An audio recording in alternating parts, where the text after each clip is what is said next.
नमस्कार साथियों, आज की सबसे बड़ी खबर सामने आ रही है ईपीएस 95 पेंशन को लेकर। और ये खबर हर पेंशनधारी के दिल से जुड़ी है।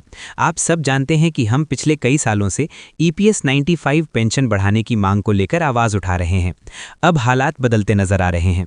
सरकार की ओर से महत्वपूर्ण संकेत मिले हैं जो हमारे संघर्ष की जीत की तरफ पहला कदम हो सकता है। इसलिए साथियों, अगर आपने अब तक हमारे चैनल ईपीएस 95 नेटवर्क को सब्सक्राइब नहीं किया है तो अभी सब्सक्राइब करें, वीडियो को ज़्यादा से ज़्यादा शेयर करें और हमारे इस आंदोलन को हर पेंशनर तक पहुंचाएं, क्योंकि ये सिर्फ एक खबर नहीं, ये हमारी उम्मीद, हमारा संघर्ष और हमारा हक है। ईपीएस पेंशन हक न्यूज़। सरकार ने 2025 तक ईपीएस 35 पेंशन बढ़ाकर 10,000 रुपये कर दी। कर्मचारी पेंशन योजना ईपीएस 35 भारत भर के लाखों कर्मचारियों के लिए सेवानिवृत्ति सुरक्षा का आधार रही है। अपनी शुरुआत से ही इसने एक महत्वपूर्ण सुरक्षा कवच प्रदान किया है, जिससे ये सुनिश्चित हुआ है कि पेंशन भोगियों को सेवानिवृत्ति के बाद एक स्थिर आय प्राप्त हो। 2025 के लिए ईपीएस 95 पेंशन वृद्धि की घोषणा के साथ पेंशन भोगी अपने मासिक लाभों में उल्लेखनीय वृद्धि की उम्मीद कर सकते हैं। ये विकास उन सेवानिवृत्त व्यक्तियों के जीवन की गुणवत्ता में सुधार का वादा करता है जो इन पेंशनों पर बहुत अधिक निर्भर हैं। इस लेख में हम इस वृद्धि के विवरण, इसके निहितार्थ और पेंशन भोगियों के लिए ये कदम क्यों महत्वपूर्ण है, इस पर चर्चा करेंगे। ईपीएस 95 और इसके महत्व को समझना। ईपीएस 95 को संगठित क्षेत्र के कर्मचारियों को पेंशन लाभ प्रदान करने के लिए कर्मचारी भविष्य निधि संगठन ईपीएफओ के एक भाग के रूप में शुरू किया गया था।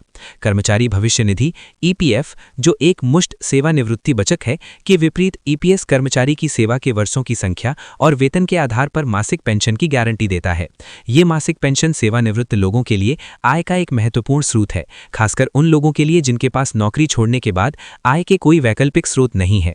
ईपीएस 95 के तहत पेंशन राशि की गणना एक सूत्र के आधार पर की जाती है, जो पेंशन योग्य वेतन और पेंशन योग्य सेवा वर्षों को ध्यान में रखता है।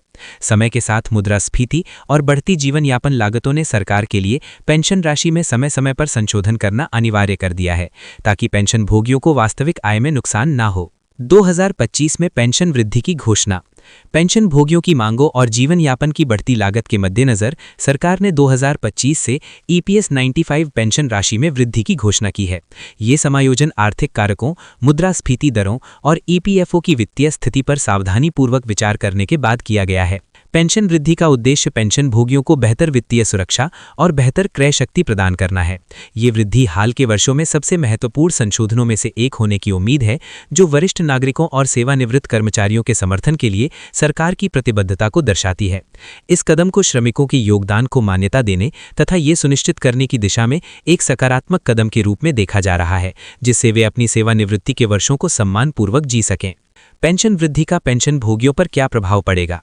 पेंशन भोगियों के लिए ईपीएस 95 पेंशन में वृद्धि का अर्थ है हर महीने अधिक व्यय योग्य आय।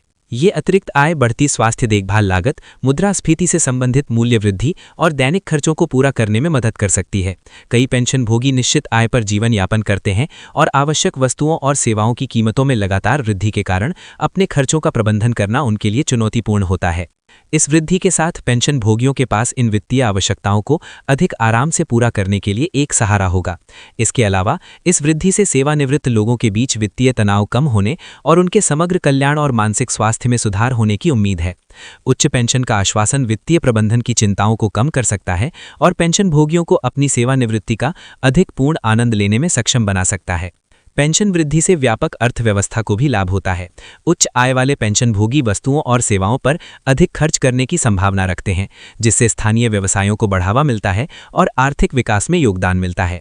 इस बढ़े हुए खर्च का उन समुदायों पर सकारात्मक प्रभाव पड़ सकता है जहां सेवानिवृत्त लोगों की संख्या अधिक है।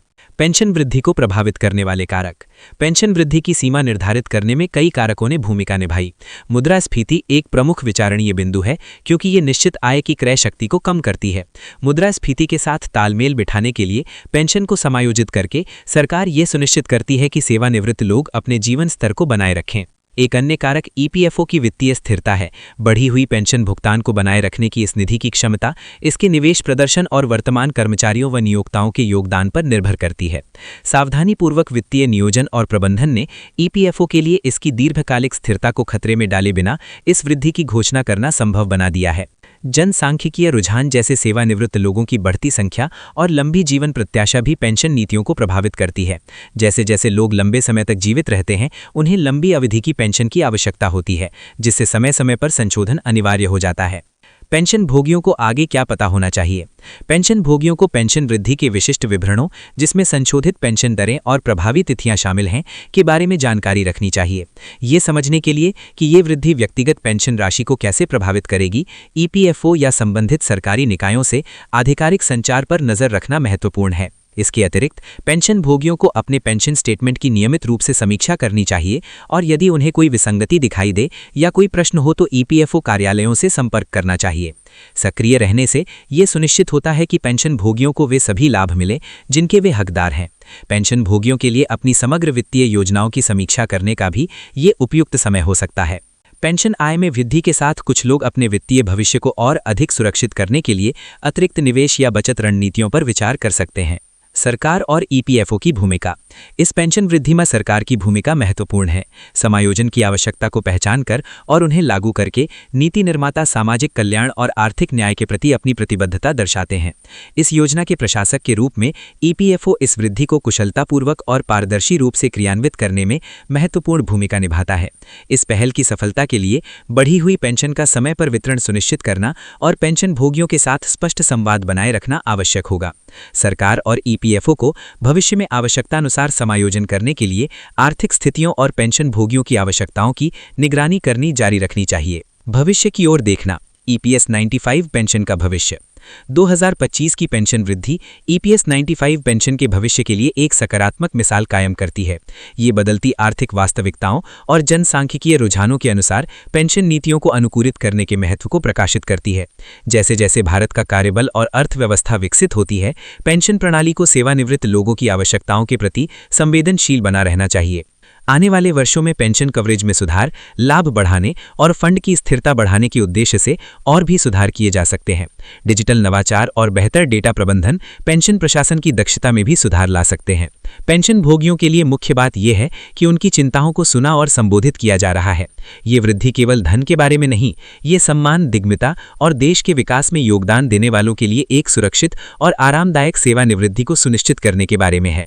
निष्कर्ष। 2025 के लिए ईपीएस 95 पेंशन वृद्धि भारत में पेंशन भोगियों के लिए एक महत्वपूर्ण मील का पत्थर है। ये बढ़ती जीवन यापन लागतों के बीच अत्यंत आवश्यक वित्तीय राहत प्रदान करती है और सामाजिक सुरक्षा के प्रति सरकार की प्रतिबद्धता को पुष्ट करती है। पेंशन भोगी अब बढ़े हुए मासिक लाभों की आशा कर सकते हैं, जो उनके जीवन की गुणवत्ता में सुधार और वित्तीय चिंता को कम करने में मदद करेंगे। ये वृद्धि एक सुव्यवस्थित पेंशन प्रणाली के महत्व को रेखांकित करती है, जो वर्तमान सेवानिवृत्त लोगों की आवश्यकताओं को फंड की दीर्घकालिक स्थिरता के साथ संतुलित करती है।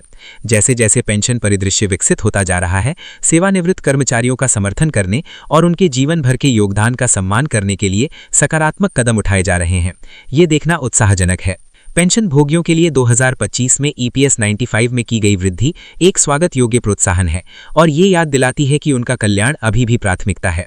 उचित जागरूकता और सक्रिय भागीदारी के साथ पेंशन भोगी इस वृद्धि का अधिकतम लाभ उठा सकते हैं और एक अधिक सुरक्षित और सम्मानजनक सेवानिवृत्ति का आनंद ले सकते हैं।